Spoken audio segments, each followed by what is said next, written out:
Bank manager denies loan to black couple. They return to buy the bank. They sat in the marble lobby with a thin folder between them, the kind of folder that holds hope folded into paper.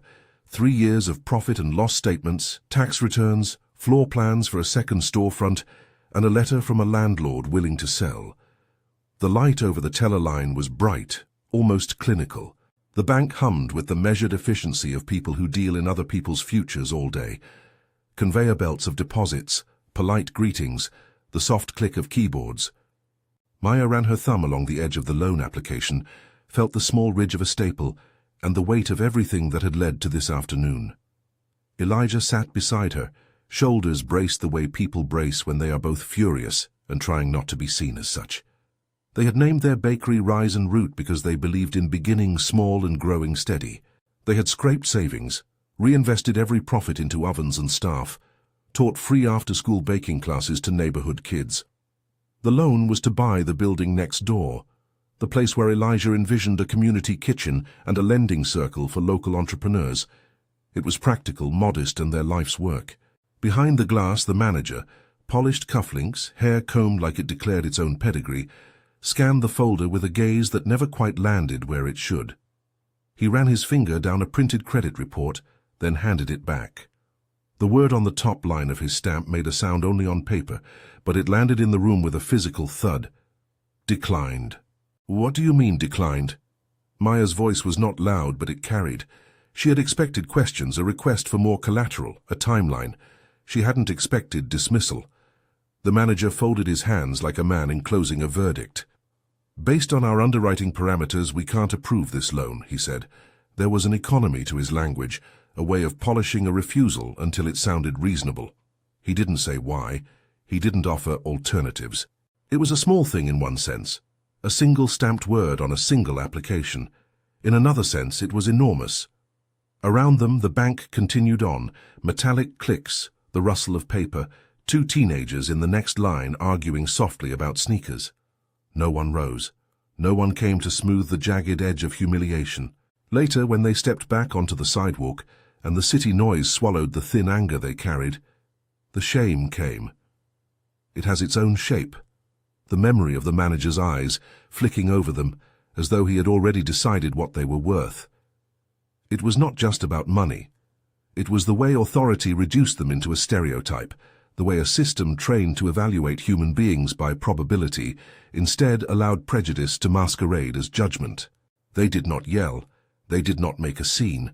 They walked away with their heads held as best they could, and the loss lit something steady in both of them, not a desire for revenge, but for justice translated into action.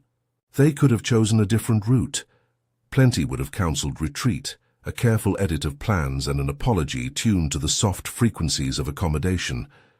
Maya closed her eyes that night and thought about how quickly people get taught to blend in, how early they learn the arithmetic of shame.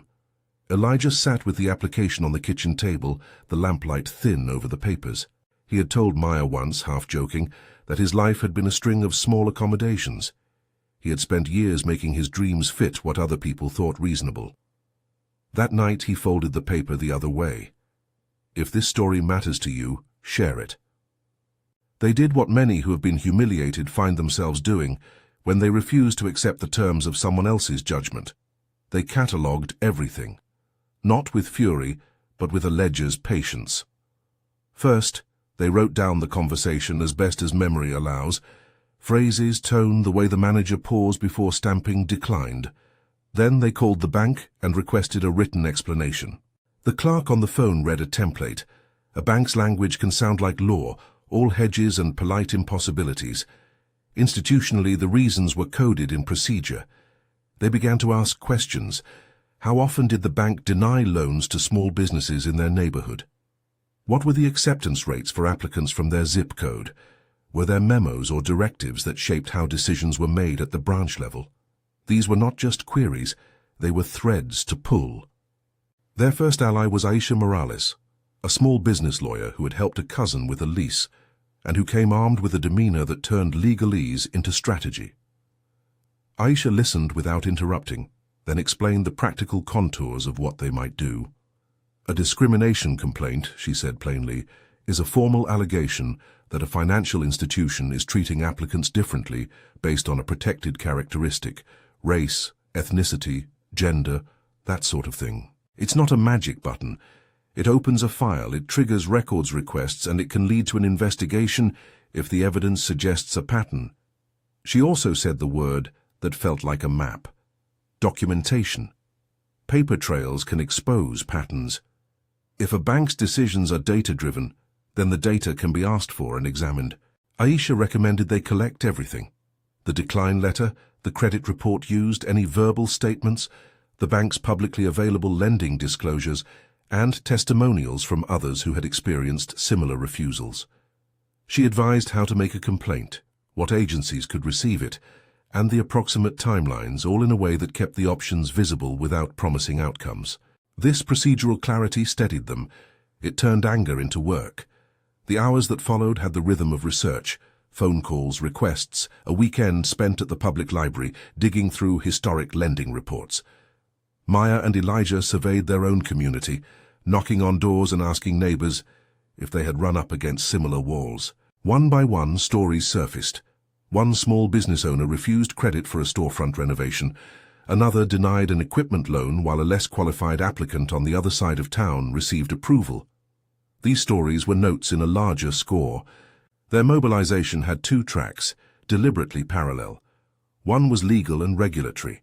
File the discrimination complaint, mobilize community testimony, and coax the attention of agencies that can compel records. The other was financial and strategic. Build a vehicle capable of placing pressure where banks feel it most, on the board and on the bank's public reputation. A formal complaint could draw scrutiny. Shareholder pressure and investor interest could change who holds power inside the institution. For the latter, they needed money and credibility. They were not looking to magically conjure billions. They were thinking about leverage, the way a small block of shares can matter in a bank whose ownership is diffuse, or the way a coordinated tender offer can make a bid hard to ignore. But a plan like that required partners, people with capital who cared about more than profit, and people with institutional knowledge. They found both. Marcus Tate was a community organizer who had built networks across neighborhood associations and faith groups. He had a history of turning social pressure into boardroom headaches, petitions, town hall meetings, and pointed local media stories that make depositors at least ask a question. Marcus brought energy and the ability to coordinate voices into a chorus that regulators respect because the public matters. He introduced them to contacts and to the idea that reputation is a currency banks cannot afford to spend lightly. Evelyn Shaw was narrower, quieter, and more dangerous in a financial sense. She was a retired investment advisor who had sat on the board of a regional credit union and understood shareholder mechanics. Evelyn could translate the technicalities of ownership into a strategy, buy shares, call for a meeting, propose changes, or if necessary, support a tender offer orchestrated by a coalition. Most community banks have ownership structures that are not concentrated, she explained during a first meeting, scribbling on a pad. You don't have to own the whole bank to make the board listen. You need to be credible, to show you can sway enough votes or influence depositors and clients, and you need the public on your side. How do we find that information? Maya asked. Evelyn smiled, the kind of smile that is partly encouragement and partly a reminder that research is work. Public filings, shareholder registers if they're accessible, proxy statements, the annual report. If the bank is privately held, it can be trickier. That's when you look at deposit patterns, investor relations, and local ownership. We have ways to find interest, to test whether shareholders will listen if approached with a problem that risks their investment.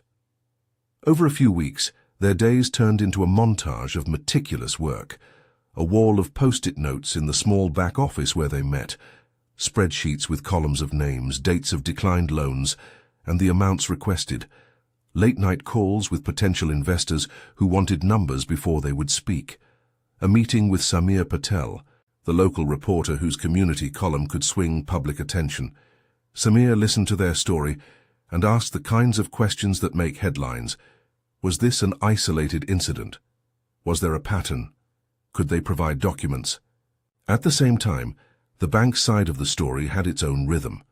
Daniel Hart, manager, 40-ish, career banker, with a confidence that had been trained into him by decades of small validations, returned to his office after the afternoon's denial and scrolled through his inbox. He had been working at Whitmore Bank for 8 years. In the region, his branch was a pillar. He had terminal habits that comforted him.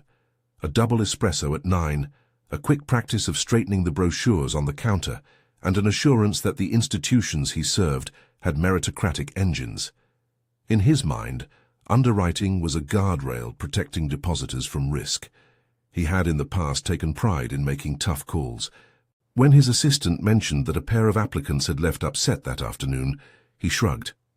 "We make these calls every day," he told a colleague later at a golf course, where men nodded as though life were a series of minor administrative misdemeanors. He couldn't imagine the couple would do anything beyond grumble. The branch's numbers were solid, customers were steady, a local complaint could be contained. That confidence was a kind of danger. It made him less likely to spot a leak before it opened. In the bank, systems are built to reassure, policies protect decisions, memos justify them, and the pressure to avoid admitting error is institutionalized. You can be correct and still be cruel. You can be within policy and still be biased. The couple's experience sat at that seam. The first breakthrough came unexpectedly. A junior teller, Rosa, had been watching the couple that afternoon. She had felt the refusal like a physical thing, awkward in a way that made her stomach ache. Weeks later, after a quiet conversation with Maya outside of the bank, she sent an anonymous tip.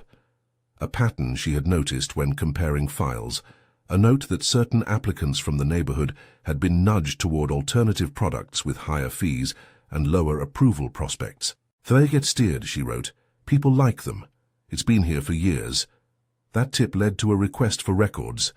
Aisha crafted an initial complaint to the state regulator, including the declined application, Rosa's observations, and a small but growing set of anecdotes from other local businesses.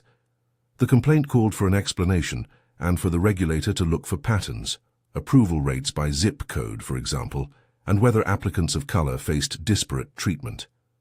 Filing the complaint was simple in one way and monumental in another. It made what had been a private slight a public matter. Samir's piece ran on a grey Wednesday. He wrote with a careful balance. He told the couple's story and framed it within an emerging pattern that several local owners had corroborated. The headline was not incendiary. It simply asked a question: pattern or coincidence? Local banks' small business lending under scrutiny. The story included quotes from Maya and Elijah, a paragraph about the complaint filed with the regulator, and an appeal for others to come forward. It was not a hit piece. It was a spotlight. The reaction was slower than the couple had imagined, but more consequential. A few depositors called Whitmore Bank asking questions. A neighborhood Facebook thread bubbled with similar stories.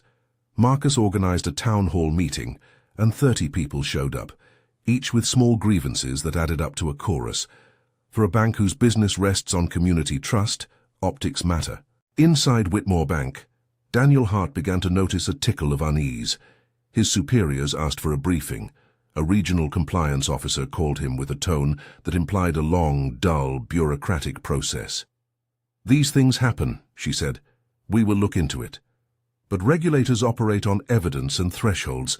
A complaint alone does not topple an institution. Patterns do. To move from complaint to meaningful action required more than a story. It required documents, data, and shareholders who felt uneasy. That was the financial lever Evelyn had been talking about. The team started sketching how to build it. They reached out to a small group of socially motivated investors. An angel investor who believed local banking should serve communities, a fintech founder who wanted to see a community-focused lending pilot, and a couple of church-backed investment circles that had capital earmarked for economic development. Each wanted assurances. The bank had to be vulnerable, the plan had to be credible, and there had to be a path to influence. Investors wanted to know the mechanics. A tender offer was explained in plain terms during one meeting. It's a public bid to buy shares from shareholders at a set price. It doesn't require an initial majority. It simply offers to purchase a portion of shares directly from holders. If enough shareholders sell, the bidder gains influence. If not, it can still be a significant signal. A shareholder vote, by contrast, is when someone with holdings calls a meeting to change the board. Both approaches required funds and a carefully timed public narrative. Evelyn cautioned them about the reality of bank ownership. "Banks are tricky," she said. "Some are held by a small group of insiders, some have widespread small shareholders, and others are privately held. You have to find the path that makes sense for the specific structure. We are not going to storm in like a movie. We move where there's a weakness." They found a weakness in the form of a document that should never have been left lying around. It arrived as a scan with a redacted header from a person whose identity they could not immediately verify. The file was an internal branch memo, nothing flashy, dated 6 months earlier. It advised branch managers to optimize for low-cost clients and included a line about preferring established accounts and preferred neighborhoods for asset-backed lending. The language was bureaucratic enough to allow for plausible deniability, but a paragraph on the second page outlined a vocabulary that, when read beside approval rate spreadsheets, suggested a pattern of preference, not explicit racial language, but operational consequences that disproportionately affected applicants from certain communities. The memo alone did not prove intent. It did not say, "Do not lend to black applicants." It did, however, show a directive that could be used to explain away rejections and to steer decisions in ways that systematically excluded. Aisha vetted the memo and flagged it as potentially significant. "This shows policy-level guidance," she said. "That is exactly the kind of evidence regulators look for when determining if a practice has discriminatory effect." They needed corroboration. Rosa's anonymous tip, the accounts collected at the town hall, and the memo together started to form a mosaic. The regulator reopened its intake with a request for branch-level lending data. Samir published the memo as part of an update article, and the leak made its way into the inboxes of board members. For a bank accustomed to quiet stability, noise was new and unpleasant. Daniel Hart convened a meeting. He read the memo and felt a coldness building at the base of his skull, the sensation of a man whose habits were being seen from a new angle. He did what managers do when they are cornered by optics. He composed responses, ordered an internal review, and leaned on the compliance department to produce data that would show the bank in a better light. He had the institutions that protect him, auditors, lawyers, and a circle of clients who saw him as competent rather than cruel. He believed process and policy would be enough to steady the ship. Maya and Elijah continued to push. Their fundraising calls bore fruit slowly but meaningfully. A modest pool of capital was committed from sympathetic investors who believed that ownership could be used to drive reforms. The establishment of a community lending committee, adjustments in underwriting guidelines, and a dedicated fund for applicants from historically excluded neighborhoods. The plan was not to fire a manager and celebrate. The plan was to change practice, to create pipelines to capital, and to ensure that the next couple who came in asking for a practical loan would not leave stamped "declined" because of a policy that had never been examined. They had an early win. A board member, David Romano, a man nearing retirement who had been on the bank's board for a decade, reached out through a mutual acquaintance. He was guarded, the kind of small concession you expect from someone with pieces to process. But he had questions. He listened to the pattern and asked to see the complaints. He told them candidly that he had been hearing rumors and that his greatest fear was a sustained public relations problem that could drive depositors away. It was not a moral conversion. It was a practical calculation. But it mattered.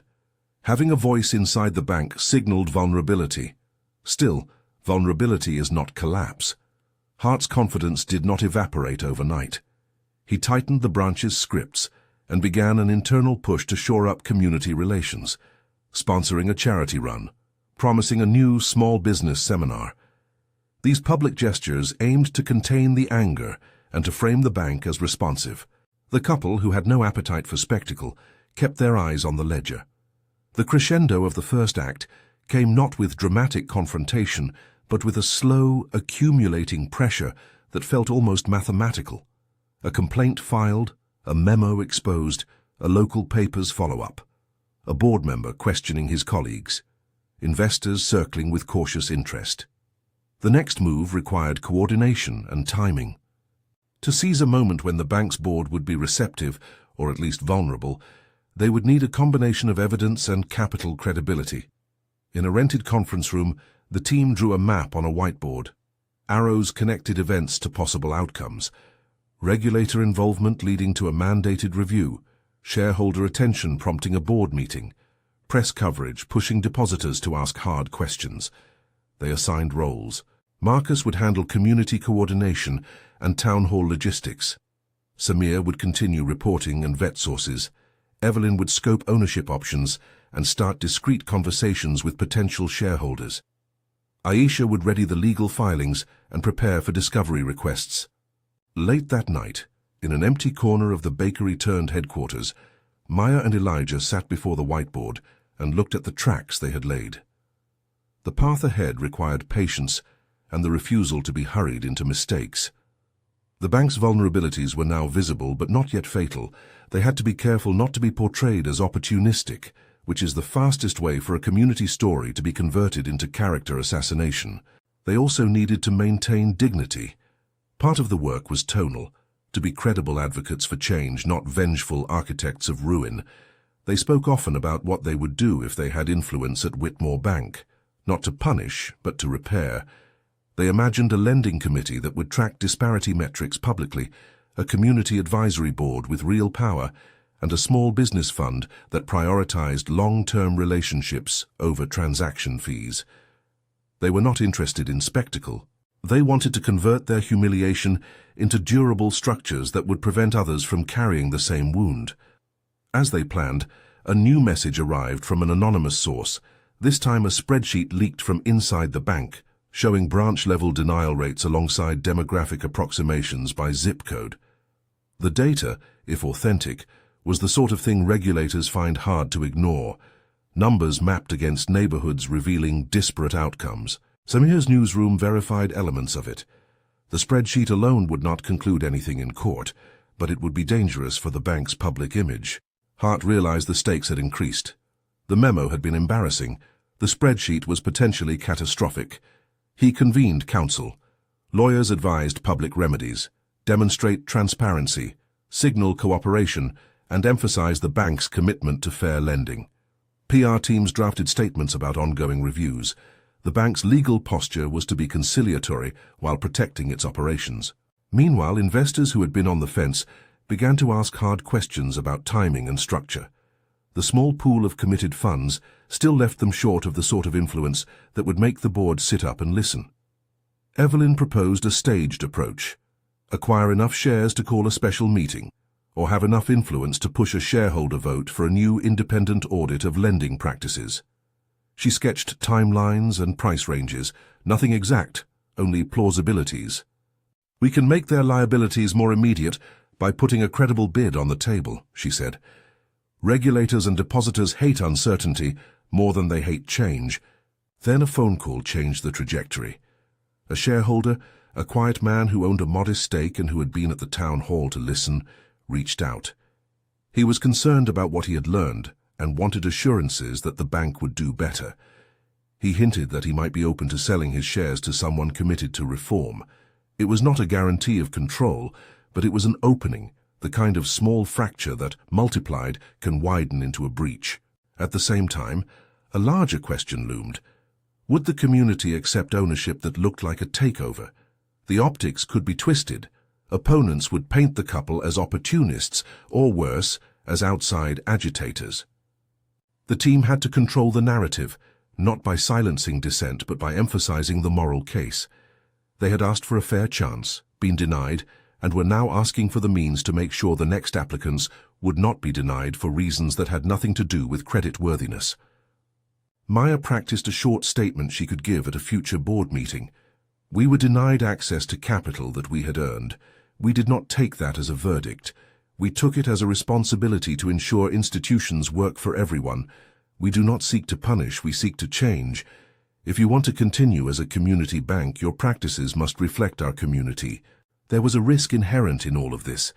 A move like buying influence in a local bank could be misread, could be blocked by insiders, or could backfire if it appeared personal.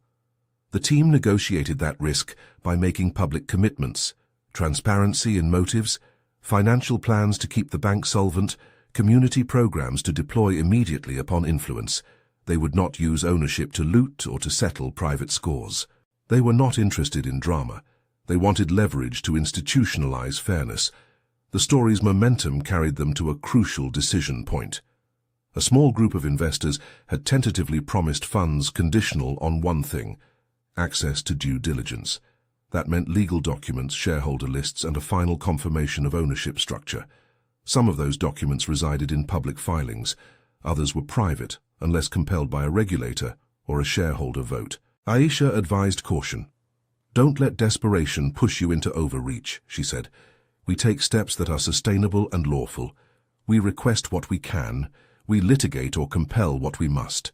Our moral authority is greater if we stay within the rules and demand accountability through established channels." In the early hours of a Tuesday, a new email landed in Maya's inbox. The subject line was terse: "For your eyes." The attachment was a scanned photocopy of a printout from a meeting minutes file, an internal summary of a training session dated 1 year earlier, in which a senior branch manager had summarized a list of preferred client profiles and suggested streamlining approvals for long-standing relationships.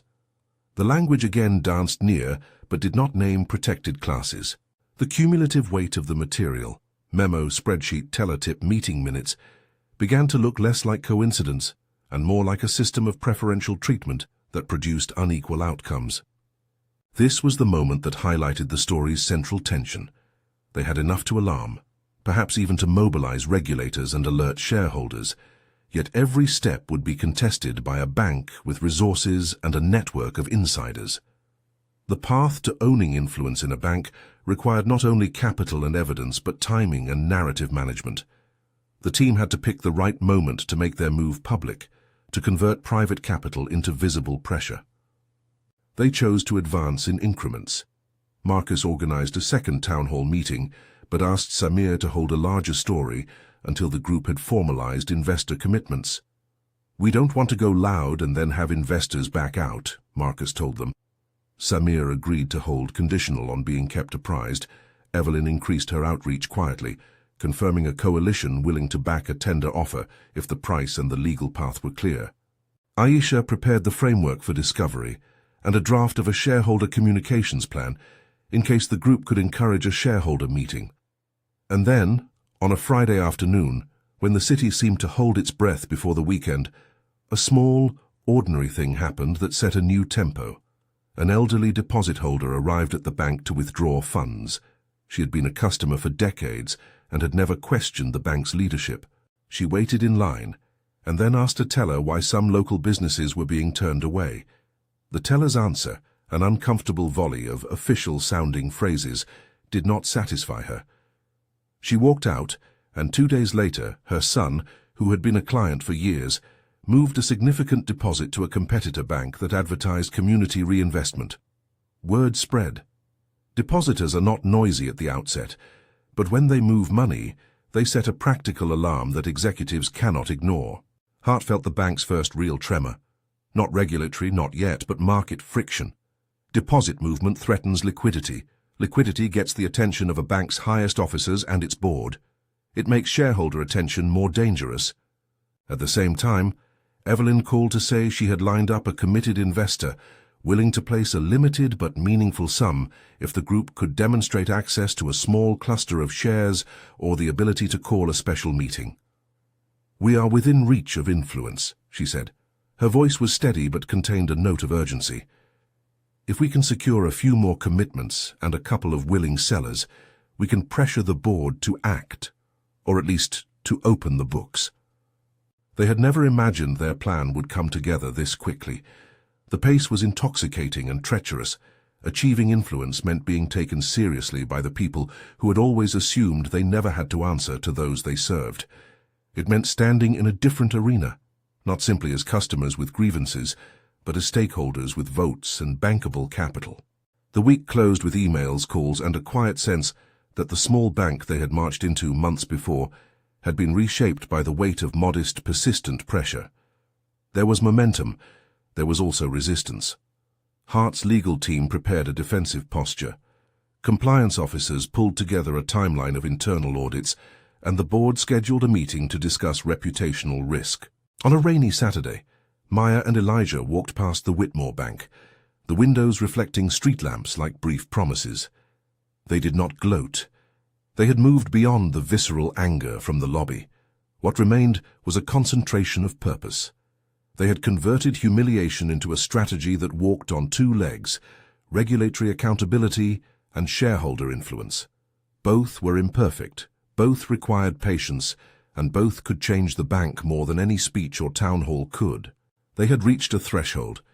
They now had a plausible path to influence, a growing pool of committed capital, corroborating documents, and community pressure. What they did not yet have was control. They did not yet have enough shares to topple a board or a final public reckoning that would force immediate reform. The next steps would require precision, deciding when to make investor commitments public, when to call a meeting, and whether to file additional legal actions that might complicate shareholder negotiations. As the rain eased, Maya unfolded the loan application from where she had kept it in the glove compartment. The paper still bore the stamped "Declined." It looked small in her hands, a symbol of a door that had once been closed and was now a hinge. Elijah reached for her hand and squeezed it. They both understood the gravity of what they were undertaking. This was not a personal crusade. It was a structural intervention built out of patience, community, and legal muscle. Inside the bank, Daniel Hart reviewed the same public reports the couple and their allies had been studying.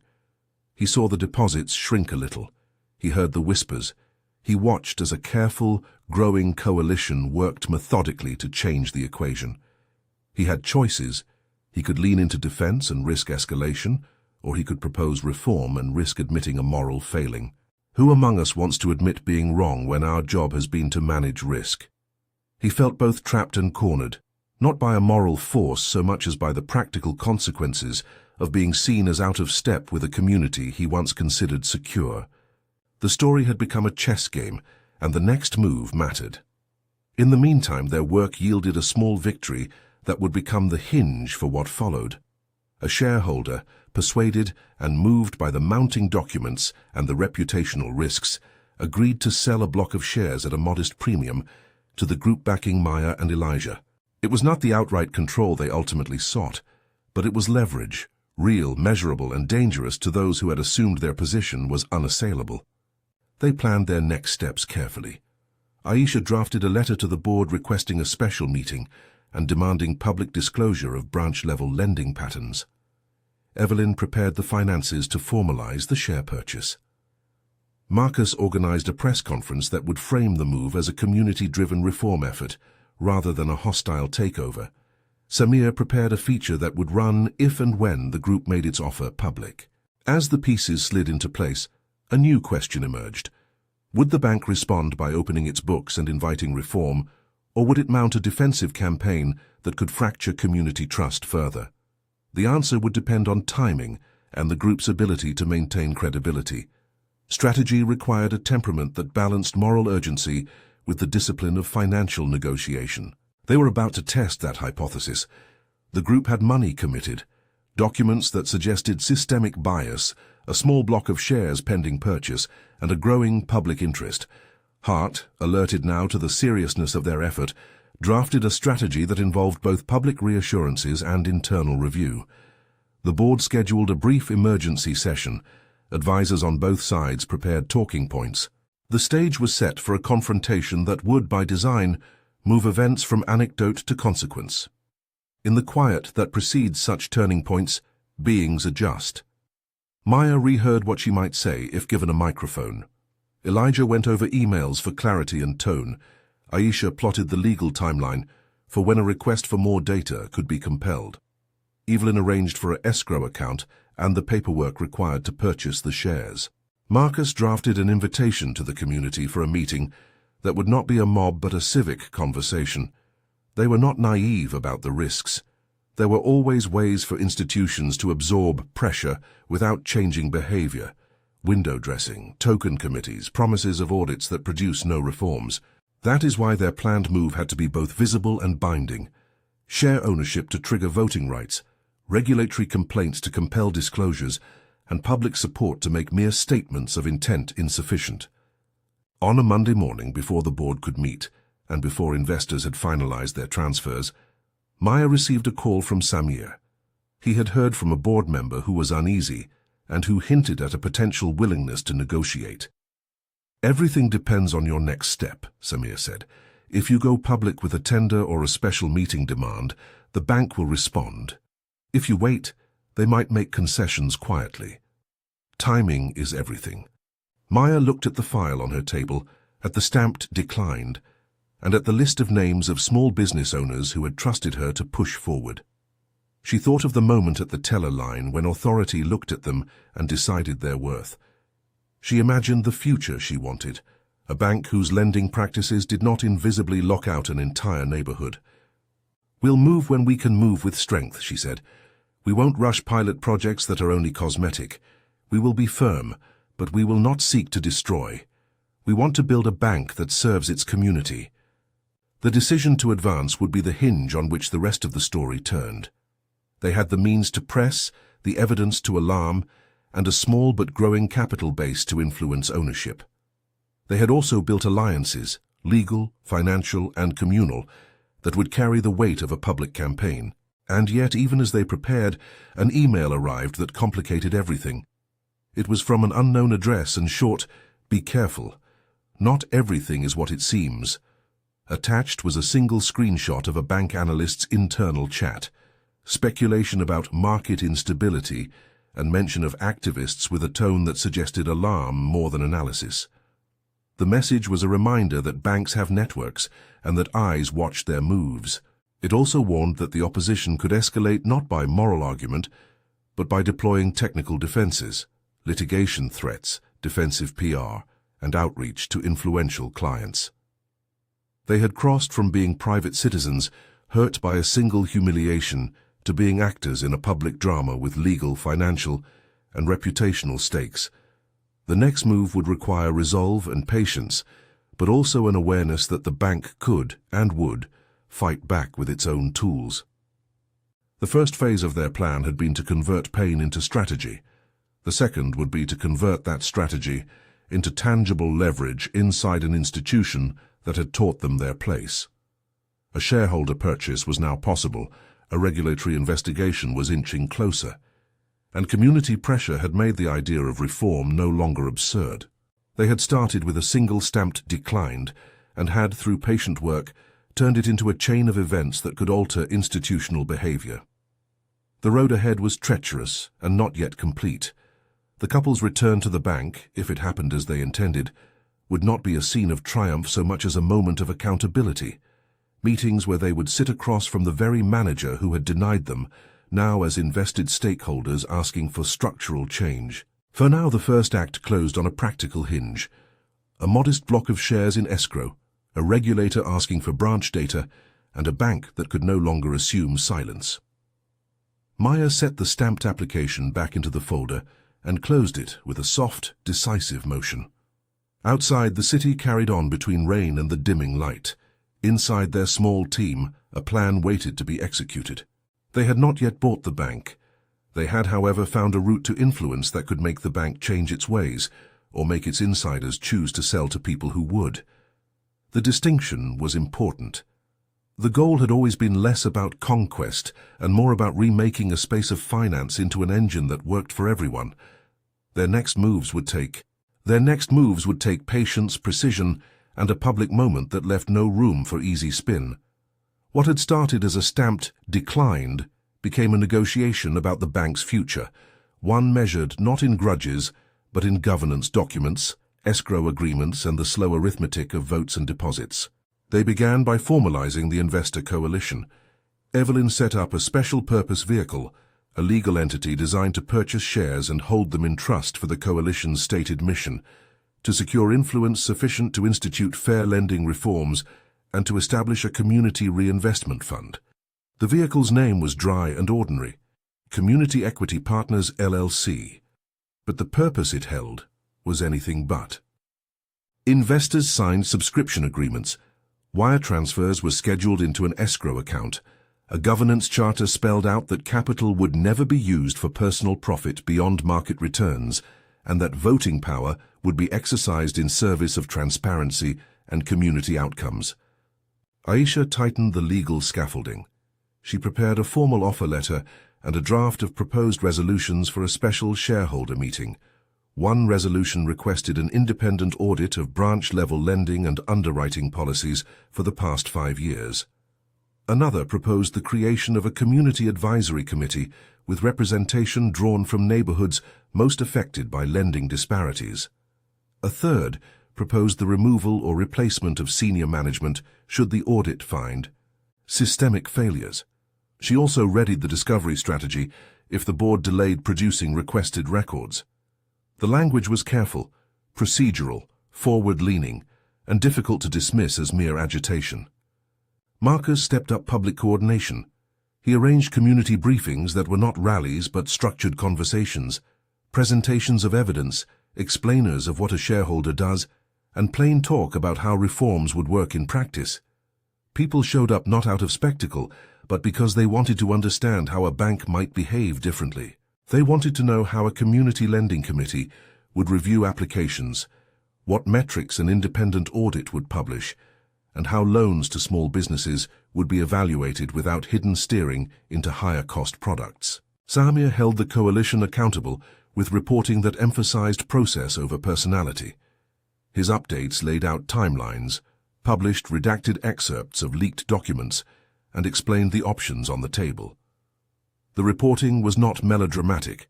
It was civic-minded journalism that allowed readers to grasp the stakes. Deposits shifting, a memo that suggested preference, and an investor coalition with a plan for governance. Whitmore Bank, still reeling from a public relations tickle that had become a fever, faced hard choices. The board was pragmatic. They had fiduciary duties. They also had a stubborn instinct to protect the institution's independence. In private, some directors argued for transparency and for a negotiated sale of a controlling interest, avoiding headlines by bringing in a buyer who would stabilize the bank and, if possible, preserve its franchise value. Others preferred to push back. Lawyers drafted defensive letters, counsel warned about precedent, and a contingency fund was lined up to cover potential short-term deposit flight. The decisive moment arrived in a way that was less dramatic than cinematic, but far more consequential. A group of shareholders, small in number but decisive in influence, found the bank's recent drop in deposits worrying. They saw market risk where the board had seen only local grumbling. Rather than wait for an ugly public fight that could depress the stock price or invite regulatory penalties, they opened a line to community equity partners. The investors they had once written off as activists now bore a credible mix of capital, civil claims, and a public relations appetite that matched the bank's needs to shore up trust. It became a negotiation over terms, price, conditions, governance guarantees, and the timeline for reform. Negotiations for a sale of a controlling stake moved quickly after they began. A transaction of this sort, buying a bank or a controlling interest in a community bank, isn't a cinematic paperwork seizure. It's a negotiation with lawyers, auditors, and regulators. The coalition offered a market-based premium to reassure sellers and in return requested specific covenants, an independent third-party audit of lending practices to be completed within 90 days, a consent agreement to implement an oversight committee with co-appointed community members, a capital commitment to fund small business loans targeted to historically underserved neighborhoods, and a commitment to public reporting of approval rates by zip code and product class. These were not punitive demands, they were structural conditions that converted ownership into accountability. Regulatory eyes watched from a distance. When ownership of a bank changes, federal and state regulators have to sign off. Those regulators are concerned with safety and soundness, anti-money laundering practices, and whether the buyer has the capacity to operate a bank. Evelyn and Aisha prepared extensive diligence materials, capitalization plans, pro forma financials, and governance charters that showed how the new board would be constituted. They explained in plain terms how they would maintain liquidity and comply with capital adequacy requirements. The regulatory review, sometimes slow, sometimes granular, here functioned as a check on the process rather than as a barrier. At a meeting in a conference room with neutral carpets and unremarkable chairs, representatives of the coalition met with the bank's board and their counsel. The room smelled faintly of coffee and tension. Maya and Elijah sat together at the end of a long table, the folder with the stamped declined folded flat between files of financial statements. They did not speak often. When they did, their words were precise and uninflated. They framed the offer not as vengeance, but as a partnership built on terms that mattered: community accountability, measurable lending outcomes, and transparency. Daniel Hart listened on the other side of the table. The manager who had stamped declined was now listening to a plan that would wrest some power from his domain. In private, he had clung to the belief that his decisions were defensible within policy. In public, he had to reckon with optics, deposits, and shareholders who worried more about stability than about tradition. He found himself revising the script he had learned. Defending decisions in memos rather than explaining them in person now seemed inadequate. The board deliberated. They had fiduciary obligations, against selling the bank at a loss, for example, but they also faced reputational liability. The calculus favored a negotiated sale of a substantial block of shares that would install new directors sympathetic to the coalition's reforms while keeping the bank operational. It was, for the board, a pragmatic compromise. Preserve franchise value, avoid a drawn-out proxy battle, and signal to regulators that the bank intended to cooperate. The deal closed after the coalition increased its offer slightly and agreed to a set of governance measures that satisfied both regulators and shareholders. The day the purchase was announced, the city read the press release as both a surprise and an outcome whose logic, in hindsight, seemed inevitable. After months of accumulating pressure, anonymous tips, leaked memos, deposit shifts, and public reporting, the marriage of capital and accountability had produced a binding instrument: ownership. The announcement did not use triumphant language. It spoke of commitments, of an independent audit, and of a plan to invest in small businesses. It included neutral language about personnel decisions left to the board. What the release could not mask was the effect of an ordinary no turned into a corporate consequence. On the morning the coalition took formal control of the board, the bank's lobby felt different. Not because Marble had changed or because the teller counters were rearranged, but because there was an air of institutional attention. Photographs of community events hung in frames where there had once been corporate art. A plaque noted the bank's new community advisory board. Its members would be appointed jointly, and they would have the right to review lending metrics. A new policy required public quarterly reporting of approval rates by zip code. These were procedural things, but they mattered. Small changes acted as new constraints on old habits. What happened to Daniel Hart was neither spectacle nor exile. The board, influenced by new directors and by regulators who stressed leadership changes as part of remediation, asked for his resignation as part of a transition plan. He accepted and was offered the option of an advisory role for a limited period. The story of his departure in the local paper was sober: a leadership change intended to restore confidence and to allow the bank to move forward. Maya and Elijah did not celebrate his removal with glee. They never wanted a single person to bear the weight of a system's failures. They sought altered systems. Still, the moment when the man who had once closed the door for them now stood as a former leader of the institution carried a moral weight that the community could read clearly. The independent audit, commissioned as part of the purchase agreement, confirmed disparities in approval rates and underwriting practices, differences that could be explained in part by policy language that prioritized relationships and preferred neighborhoods. The audit's language was technical, measured, and circumspect. It did not sensationalize motives. The key outcome was procedural. The audit recommended rewriting underwriting guidelines to eliminate steering, instituting periodic fair lending analyses, and creating an easily accessible complaint mechanism for applicants.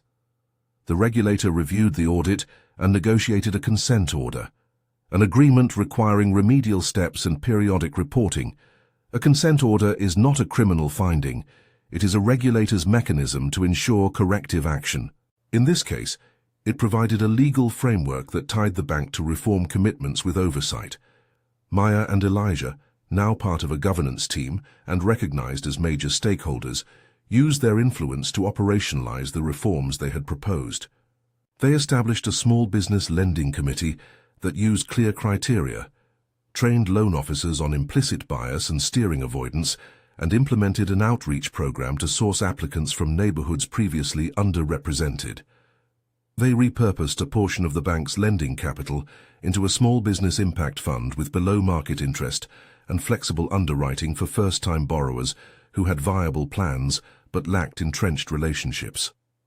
They also set up a restitution-like program, not framed as compensation for humiliation, because no paper could repair that, but as an economic initiative to help local businesses previously denied access. The fund prioritized applicants with evidence of prior denial, and it included mentoring and technical assistance, credit coaching, bookkeeping help, and links to local technical resources. The aim was to change outcomes, not to issue symbolic apologies. Change in a community institution is rarely linear. There were critics who said the coalition had overreached. There were skeptics who feared tokenism. Some depositors returned, others waited. A few employees resisted new procedures, others embraced the opportunity for more equitable practice. The coalition measured success not in immediate applause, but in incremental data. Approval rates that began to shift, small businesses that obtained loans and expanded, and a reduction in complaints about steering. For Maya and Elijah, the balance of public and private life changed. Their bakery, Rise and Root, became a modest model for the kind of customer a community bank should serve, growing, rooted, and supported. Elijah opened the doors of the new community kitchen, not as a monument to victory, but as a project supported by the bank's impact fund, where aspiring entrepreneurs could experiment before applying for capital. Maya led a monthly Ask the Bank session, where loan officers sat across from applicants to demystify the process and to build relationships founded on application and assessment rather than on pre-existing circles. The couple's return to the lobby, this time not as supplicants but as stakeholders, was quiet. They signed papers in offices that smelled faintly of paper and new carpet. They met with staff and listened. At a small public event months later, Maya spoke about dignity. She did not make grand pronouncements. She described a simple scene, entering a bank with a plan and leaving without being categorized by an assumption. She spoke of policy changes and concrete numbers, approved loans, new committee meetings, and an advisory board with a rotating chair from the neighborhood. She invited the community to hold them accountable. The bank manager's arc was a reminder of institutional complexity. Daniel Hart moved on to a consulting position for a regional lender that specialized in community outreach, an appointment that was framed as a career redirection rather than a punishment. He gave interviews that were conciliatory, acknowledging that systems sometimes need scrutiny and that he regretted any perception of unfairness. To the couple, that was neither vindication nor erasure. It was the messy human consequence of a structural shift. People adapt, institutions adjust, and accountability becomes institutional rather than personal revenge. The most consequential change was not in personnel but in procedures. Under the new governance, Whitmore Bank, or under its new name, which reflected a rebrand oriented toward community service, began to publish regularly and transparent metrics, loan approvals by zip code, by product category, and by race and income bracket where permissible under privacy law. The Community Advisory Board had real standing. Its recommendations could not be ignored without public explanation. The Small Business Impact Fund approved its first tranche of loans within 6 months of the takeover, and one of those loans went to a black-owned childcare cooperative that had been previously denied for infrastructure improvements. These outcomes were not cures for systemic injustice. They were, in the view of Maya and Elijah, partial remedies, practical steps that turned a humiliating denial into long-term institutional accountability. The couple understood that the bank's transformation would need ongoing vigilance. They set up quarterly review sessions where the public could ask questions, request data, and hold the bank to account. They knew that power, once shifted, could drift back unless anchored by transparency and civic involvement. There were moments of small pain and public friction. Opponents accused the coalition of over-politicizing banking. Some op-ed writers warned against activist money-buying institutions. The couple accepted such critiques as part of a healthy debate, but they insisted on discrete evidence of progress. To critics who saw the move as opportunistic, they pointed to loan approvals, to mentoring programs, and to the bank's new outreach offices in previously underserved neighborhoods. For the community, the story's most visible measure was the number of loans approved for local businesses that previously reported denial.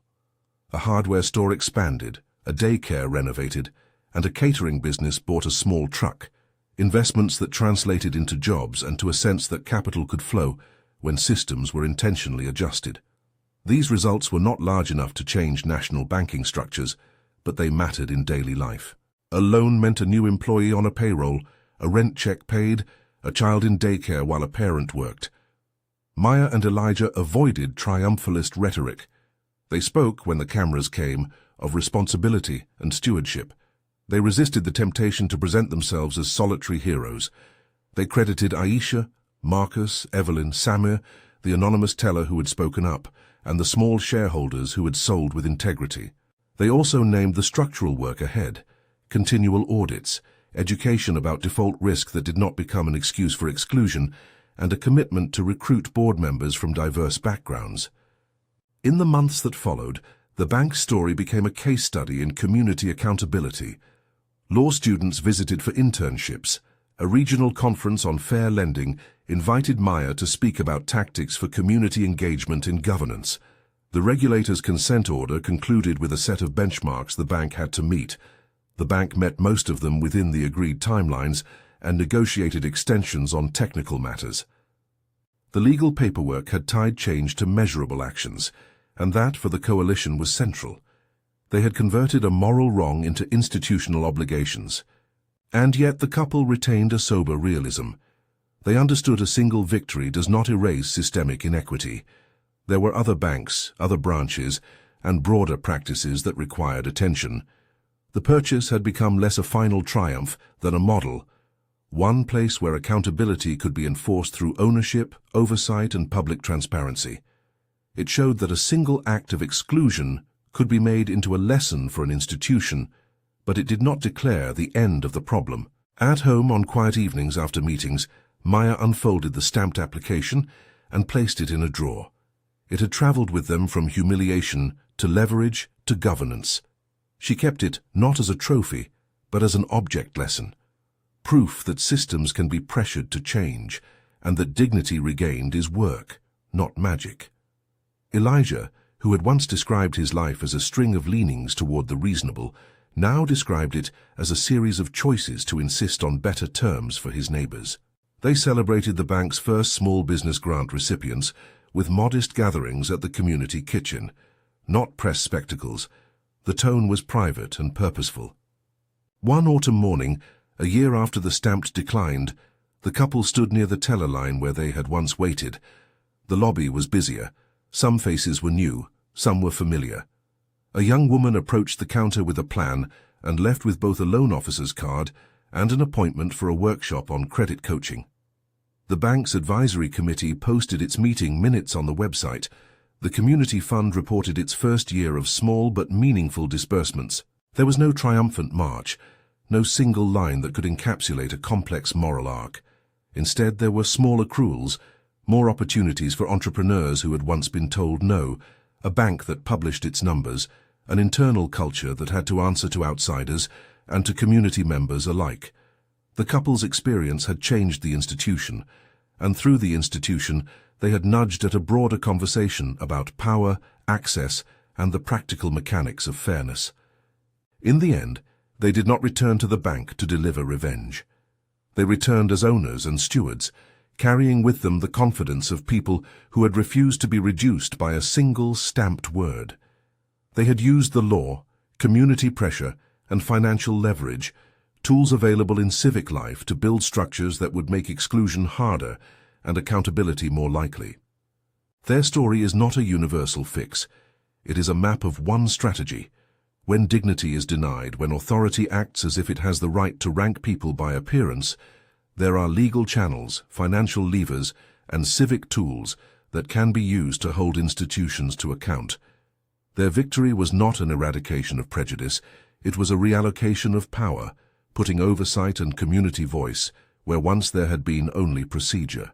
If you've been moved by this story, subscribe and like for more narratives about how citizens turn small humiliations into structural change. And tell us in the comments, what would you do if you were the one standing in that lobby with your plans folded into a single sheet of paper?